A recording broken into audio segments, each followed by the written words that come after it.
2 ദിനവൃത്താന്തം 23 അധ്യായം.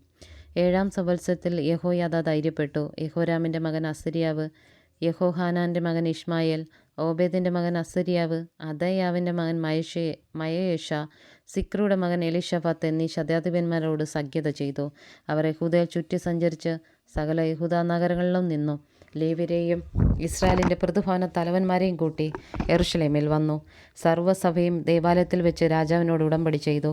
അവൻ അവരോട് പറഞ്ഞത്, ദാവീദിൻ്റെ പുത്രന്മാരെക്കുറിച്ച് യഹോവ അരുളി ചെയ്തതുപോലെ രാജപുത്രൻ തന്നെ രാജാവാകണം.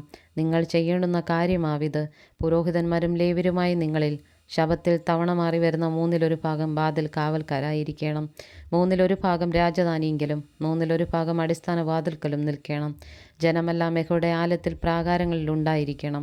എങ്കിലും പുരോഹിതന്മാരും ലേവ്യരിൽ വെച്ച് ശുശ്രൂഷ ചെയ്യുന്നവരും അല്ലാതെ ആരും യഹോവയുടെ ആലയത്തിൽ കടക്കരുത്. അവർ വിശുദ്ധരാകൊണ്ട് അവർക്കും കടക്കാം. എന്നാൽ ജനമൊക്കെയും യഹോവയുടെ പ്രമാണം സൂക്ഷിക്കണം.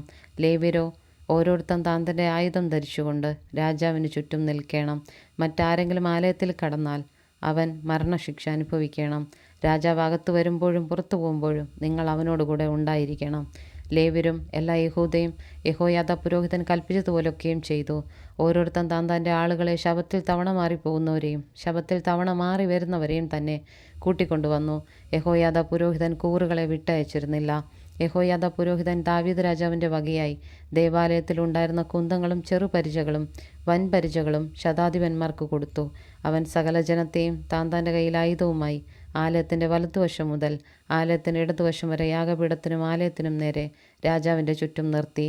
അവർ രാജകുമാരനെ പുറത്തു കൊണ്ടുവന്ന് കിരീടം ധരിപ്പിച്ചു. സാക്ഷ്യപുസ്തകവും കൊടുത്തവനെ രാജാവാക്കി. യഹോയാദയും പുത്രന്മാരും അവനെ അഭിഷേകം കഴിച്ചു. രാജാവെ ജയ ജയ എന്ന് ആർത്ത് വിളിച്ചു. ജനം വരികയും രാജാവിനെ കീർത്തിക്കുകയും ചെയ്യുന്ന ഘോഷം അദല്യ കേട്ടിട്ട് യഹോവയുടെ ആലയത്തിൽ ജനത്തിൻ്റെ അടുക്കൽ വന്നു. പ്രവേശനത്തിങ്കൽ രാജാവ് തൻ്റെ തൂണിൻ്റെ അരികെ നിൽക്കുന്നതും രാജാവിൻ്റെ അടുക്കൽ പ്രഭുക്കന്മാരും കാഹളക്കാരും നിൽക്കുന്നതും ദേശത്തെ ജനമൊക്കെയും സന്തോഷിച്ച് കാഹളമൂതുന്നതും സംഗീതക്കാർ വാദ്യങ്ങളാൽ പാടുന്നതും സ്തോത്രഗാനം നയിക്കുന്നതും കണ്ടപ്പോൾ അദല്യ വസ്ത്രം കീറി ദ്രോഹം ദ്രോഹം എന്ന് പറഞ്ഞു. യഹോയാദാ പുരോഹിതൻ പടനായകന്മാരായ ശതാധിപന്മാരെ പുറത്തു വരുത്തി അവരോട്, അവളെ അണികളിൽ കൂടി പുറത്തു കൊണ്ടുപോകുവീൻ. ആരെങ്കിലും അവളെ അനുഗമിച്ചാൽ അവൻ വാളാൽ മരിക്കണമെന്ന് കൽപ്പിച്ചു. അവളെ യഹോവയുടെ ആലയത്തിൽ വെച്ച് കൊല്ലരുതെന്ന് പുരോഹിതൻ കൽപ്പിച്ചിരുന്നു. അങ്ങനെ അവർ അവൾക്ക് വഴിയുണ്ടാക്കി കൊടുത്തു. അവൾ രാജധാനിക്ക് സമീപത്ത് കുതിരവാലിൻ്റെ പ്രവേശനത്തിങ്കൽ എത്തിയപ്പോൾ അവിടെ വെച്ച് അവർ അവളെ കൊന്നുകളഞ്ഞു. അനന്തരം യഹോയാദാ തങ്ങൾ യഹോവയുടെ ജനമായിരിക്കുമെന്നും താനും സർവ്വജനവും രാജാവും തമ്മിൽ ഒരു നിയമം ചെയ്തു. പിന്നെ ജനമൊക്കെയും ബാലിൻ്റെ ക്ഷേത്രത്തിലേക്ക് ചെന്ന് അതിടിച്ചവൻ്റെ ബലിപീഠങ്ങളെയും വിഗ്രഹങ്ങളെയും തകർത്ത് കളഞ്ഞു.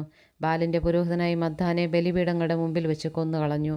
ദാവീദ് കൽപ്പിച്ചതുപോലെ സന്തോഷത്തോടും സംഗീതത്തോടും കൂടെ മോശയുടെ ന്യായപ്രമാണത്തിൽ എഴുതിയിരിക്കുന്ന പ്രകാരം യഹോവയുടെ ഹോമയാഗങ്ങളെ അർപ്പിക്കേണ്ടതിന് യഹോയാദാ യഹോവയുടെ ആലയത്തിന് ദാവീദ് വിഭാഗിച്ചു കൊടുത്തിരുന്ന ലേവ്യരുടെയും പുരോഹിതന്മാരുടെയും കീഴിൽ യഹോവയുടെ ആലയത്തിൽ ഉദ്യോഗങ്ങളെ നിയമിച്ചു. വല്ല പ്രാകാരത്തിലും അശുദ്ധനായ ഒരുത്തനും അകത്ത് കടക്കാതെ ഇരിക്കേണ്ടതിന് അവൻ യഹോവയുടെ ആലയത്തിൻ്റെ വാതിൽക്കൽ കാവൽക്കാരെ നിയമിച്ചു. അവൻ ശതാധിപന്മാരെയും പ്രഭുക്കന്മാരെയും ജനത്തിൻ്റെ പ്രമാണികളെയും ദേശത്തിലെ സകല ജനത്തെയും കൂട്ടി രാജാവിനെ യഹോവയുടെ ആലയത്തിൽ നിന്ന് ഇറക്കി മേലത്തെ പടിവാതിൽ വഴിയായി രാജധാനിയിലേക്ക് കൊണ്ടുവന്ന് രാജാസനത്തിലിരുത്തി. ദേശത്തിലെ സകല ജനവും സന്തോഷിച്ചു. നഗരം സ്വസ്ഥമായിരുന്നു. അതല്ലേ അവർ വാൾ കൊണ്ട് കൊന്നുകളഞ്ഞു.